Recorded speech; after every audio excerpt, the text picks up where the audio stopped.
my veins, I've been driving this train. Years in this lane, there's no stopping this flame. Cause I came to the game and I changed it to play how I like, rearranged it to my own domain. Yeah, I got what it takes. All right, welcome everybody.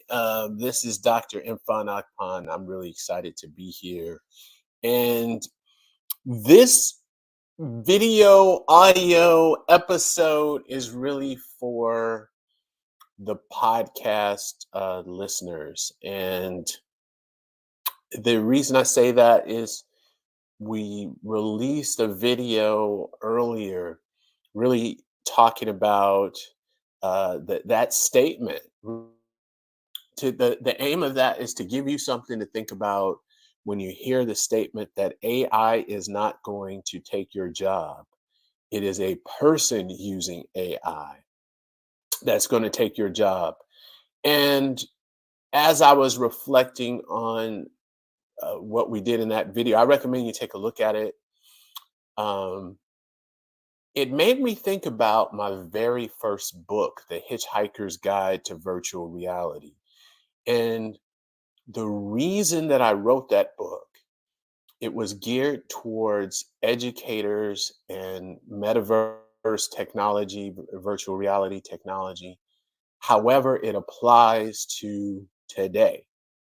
Really, it really applies to what we're talking about today, and the AI technology and all of this is that the technology is going to make things more efficient and displace jobs. So when you think about the metaverse and this VR technology, you can even call it XR technology, you will have job displacement because now you can have someone who's an expert in something overseeing other individuals, technicians. So you can have an engineer who's the only engineer on that team remotely through uh, you know virtual glasses. So Vuzix glasses, um, at the time, let's say a HoloLens,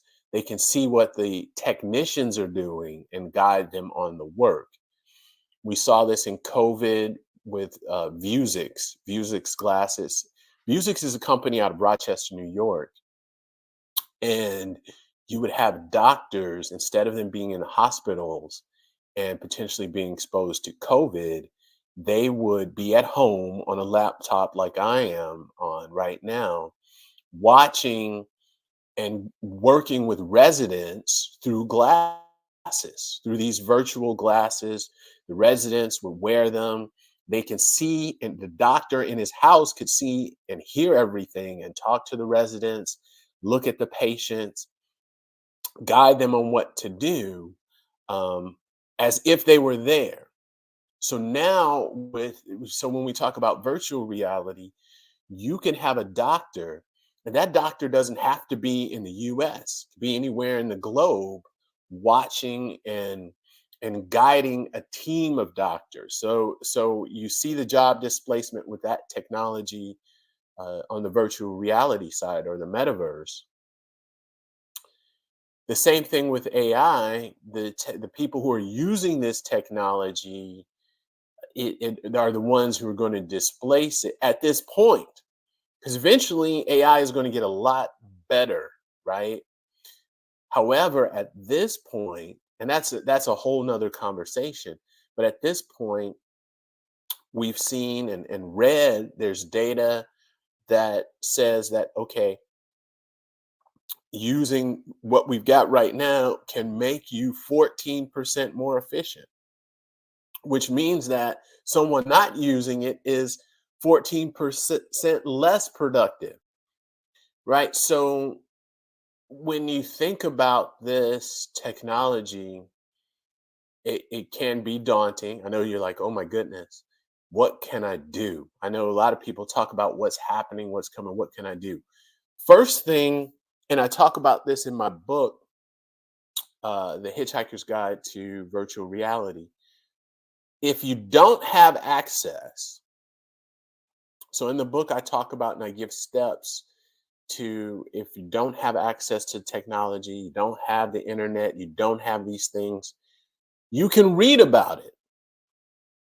You can read about it, buy books on it, get as much information as you can about it, learn about it, understand it. And I'm a big fan of thought experiments. It may sound weird, but thinking, thinking of use cases, thinking of how you could use this technology. Once you learn how it works, this even helps if you have the technology and you are using it, you can think of other ways that you can actually use it more effectively, more efficiently, and to help you solve problems.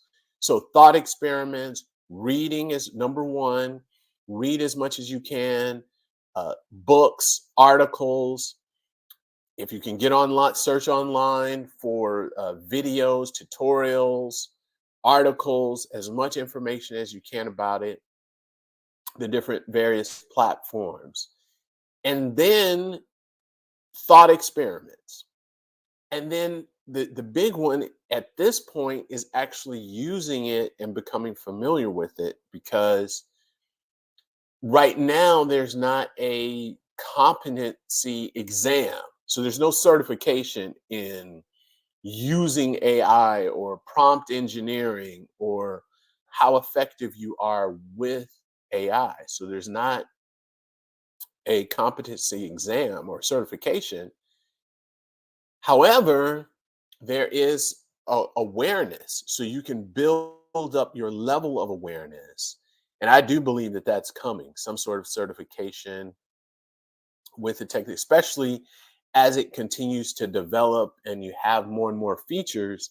And many of those features become standardized. So many of the things that you can do with it become standardized.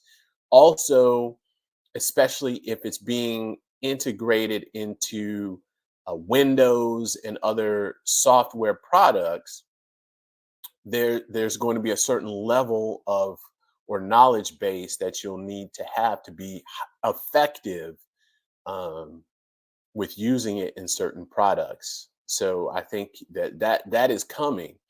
And if you want to give yourself an edge, in other words, you start using it and becoming familiar with it, your learning curve or your knowledge gap will not be as great as if you're just starting at zero.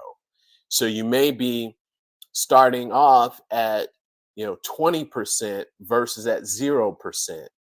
So if you're at 20%, then your gap to get to that 100% is a lot. It's not as wide, right? You may have a wide gap, but it's not as wide as 0%.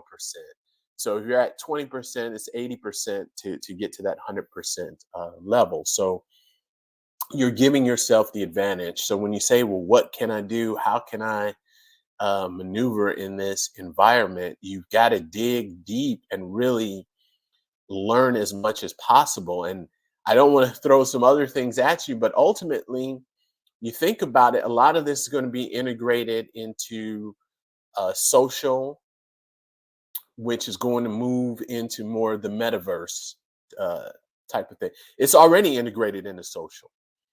Snapchat already has their My AI. So if you have the Snapchat app, you've got a AI friend that's in there, which is Chat GPT, and you can ask it questions, talk to it, it will talk to you. You can ask it for help on homework. You can ask it to find restaurants. I mean, and it gives you that personal feel in a way. The different it's different than using Chat GPT because it's going to ask you questions back. It's different than going to Bing with Chat GPT again, because this is talking to you and giving you that in-person feel, and it's only going to get better. The other thing you have to remember is that if it's in social, now you've got this younger generation who is using social. Now they're becoming adapted to it and understanding how to use it, right? Because it's in Snapchat. So they're using that. Those skills can also carry over to workplace skills, because it's the same product, different format, but now you got crossover skills. So this is something to think about as well.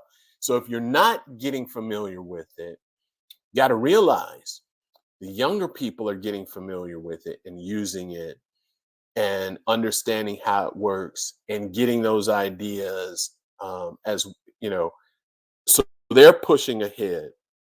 So if you're using it on social, it's not a big aha if you're going to go to Chat GPT on your desktop or use the Bing search with chat. It's not a big wow, this is so different. I've been using this in my on my phone, talking to it every day. So this is something to keep in mind as well. So really, I guess the thing to do is to put your toe in the water, if not your foot, whole leg, and jump in. So I really appreciate everybody listening. Love to hear your feedback and comments. Make sure you click that like button and subscribe if you're watching this on YouTube. Otherwise, have an amazing week.